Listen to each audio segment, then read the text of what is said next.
Hello my dear friends, welcome back once again students. आज हमारे साथ एक बहुत ही खास गेस्ट जुड़ चुके हैं, देवराज शाह, जिन्होंने सीवीटी एग्जाम इस साल क्वालिफाई किया है। सबसे पहले देवराज, आपका बहुत बहुत स्वागत है हमारे यूट्यूब प्लेटफॉर्म पे। Thank you sir. तो हमारे व्यूवर्स को बताइए, आपके बारे में जानना चाहते हैं, आपके जर्नी के बारे में जानना चाहते हैं, तो प्लीज इंट्रोड्यूस योरसेल्फ। सर मैंने जब बीएससी परस्यू किया था, फर्स्ट टाइम से ही मेरा एम था कि मैं सीयूटी पीजी का एग्ज़ाम दूँ, उसमें क्वालिफ़ाई करूँ, कोई अच्छा सा कॉलेज में एमएससी के लिए एडमिशन लूँ। तो मैंने उस टाइम से ही थोड़ा बहुत प्रिपरेशन लेना स्टार्ट कर दिया था।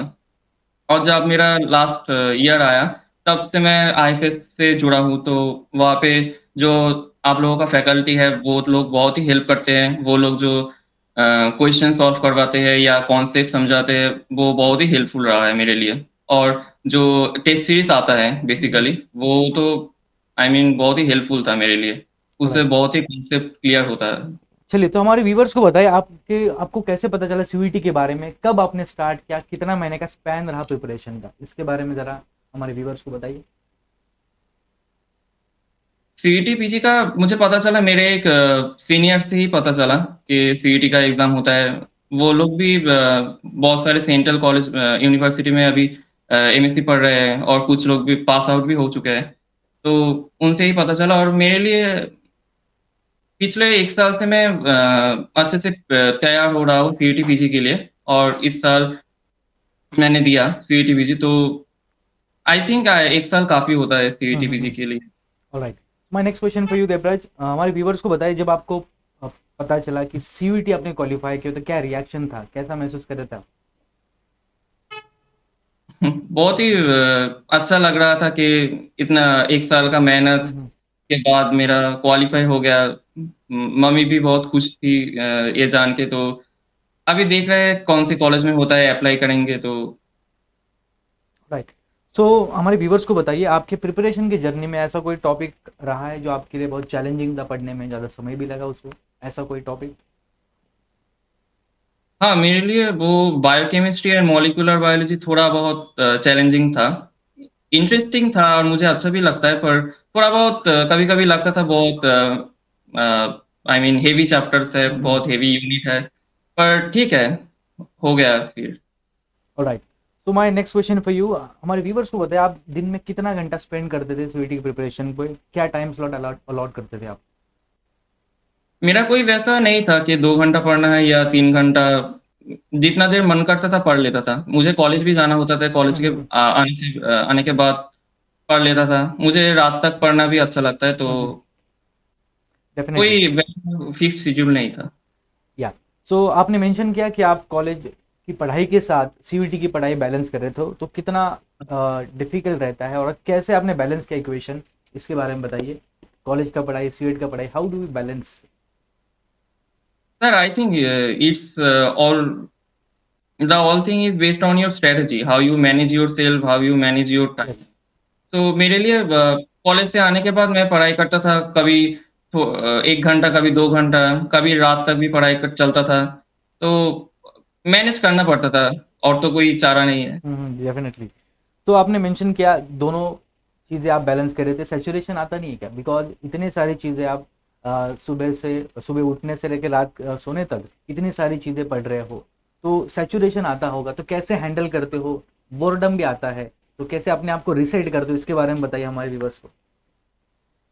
मैं जब थोड़ा-थोड़ा कभी-कभी लगता था बहुत तकलीफ हो रहा है, कभी-कभी बोर भी लगता था, तो उस टाइम मैं थोड़ा वेब सीरीज़ देख लेता था। अच्छा, वेब मुझे सीरीज। वेब सीरीज़ देखने का शौक है, तो वेब सीरीज़ देख लेता था थोड़ी बहुत, तो उसके बाद मैं पढ़ाई चलता था ऐसे ही।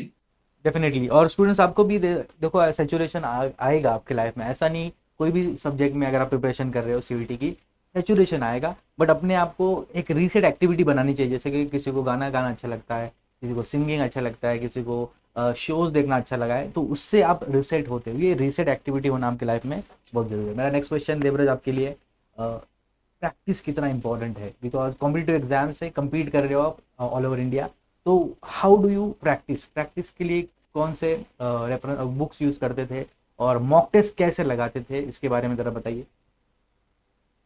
हाँ सर, नॉलेज के साथ-साथ प्रैक्टिस भी बहुत ज़रूरी था, ये मेरा ये सफ़र में।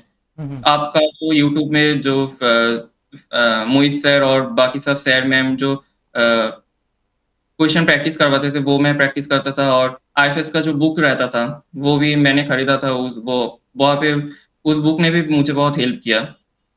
प्लस जो मॉक टेस्ट होता था वो भी मैं देता था, तो उससे बहुत मेरा नॉलेज भी गेन होता था, प्लस जो बहुत गैप रह गया था वो भी कवर हो जाता था। Alright, so my next question for you, who is your big support system? Because हमारे पीछे कोई तो खड़ा रहता है हमारे डाउन्स में, जो हमारे साथ हमेशा रहते हैं। तो ऐसा कोई सपोर्ट सिस्टम आपके रिलेटिव, फैमिली, पेरेंट्स में कोई होगा, ऐसा कोई एक व्यक्ति जिसको आप मेंशन करना चाहोगे? Yes sir, obviously my mother, my मेरा मॉम बहुत ही सपोर्ट करता था, और ऐसा कोई भी चीज़ नहीं है जो वो मुझे रोकता था करने के लिए। मुझे बहुत ही सपोर्टिव, मेरा मॉम बहुत ही सपोर्टिव है, तो अ, मुझे वैसे कोई तकलीफ नहीं हुआ इस प्रिपरेशन करने के लिए, क्योंकि कुछ भी ज़रूरत हो कोई भी चीज़ का, वो मेरा मॉम दिलाता था मेरे को। Definitely. My next question for you Devraj, हमारे व्यूअर्स को बताइए, एग्जाम प्रेशर, एग्जाम का दिन कितना इंपॉर्टेंट रहता है, क्या प्रेशर रहता है एग्जाम सेंटर पे, और आपने कैसे उसको मैनेज किया? एग्ज़ाम के दिन से पहले पहले जो दिन हाँ, आता था, एग्जाम वो दिन एक बहुत दिन वो पहले दिन। बहुत सारे ख्याल आते हैं हमारे दिमाग में, हाँ, नर्वस भी रहते हैं बच्चे, तो कैसे आपने हैंडल किया उसके बारे में बताइए जरा। मैंने हैंडल किया वो, उस दिन मैं सोचा कि जो मैंने प्रिपरेशन किया वो काफ़ी है, अगर नहीं भी हुआ तो ठीक है, देखा जाएगा, लेकिन प्रेशर लेने से मेरा ही कॉन्सेप्ट बिगड़ जाएगा, मेरा ही गलत होगा वो एग्ज़ाम। तो इसलिए मैं थोड़ा काम रहने की ट्राई करता रहा। चलिए, बहुत इंपॉर्टेंट बात की देवराज ने कि पॉजिटिव एटीट्यूड रखिए। जो भी एग्जाम पेपर आएगा वो आपके अकेले के लिए सेट थोड़ी हुआ है, पूरे ऑल ओवर इंडिया के स्टूडेंट्स के लिए। तो बहुत इंपॉर्टेंट है कि आप जो है पॉजिटिव माइंडसेट रखिए एग्जाम से पहले। मेरा नेक्स्ट क्वेश्चन आपके लिए, प्रीवियस ईयर क्वेश्चन कितना क्रूशल है? आपने कितने साल की पीवाईक्यू लगाए थे, इसके बारे में बताइए जरा। मैंने सर पिछले 5 साल का पीवाईक्यू किया था। पीवाईक्यू से बहुत ही हेल्प मिलता है, वो कितना कैसा टाइप का क्वेश्चन आता है, क्वेश्चन का डेप्थ क्या होता है, वो जानने के लिए पीवाईक्यूज़ बहुत ही इम्पोर्टेंट है मेरे लिए। डेफिनेटली। और आपने पीवाईक्यू टाइमर लगा सेट करके सॉल्व कर रहे थे या ऐसे ही मैन्युअली टॉपिक वाइज?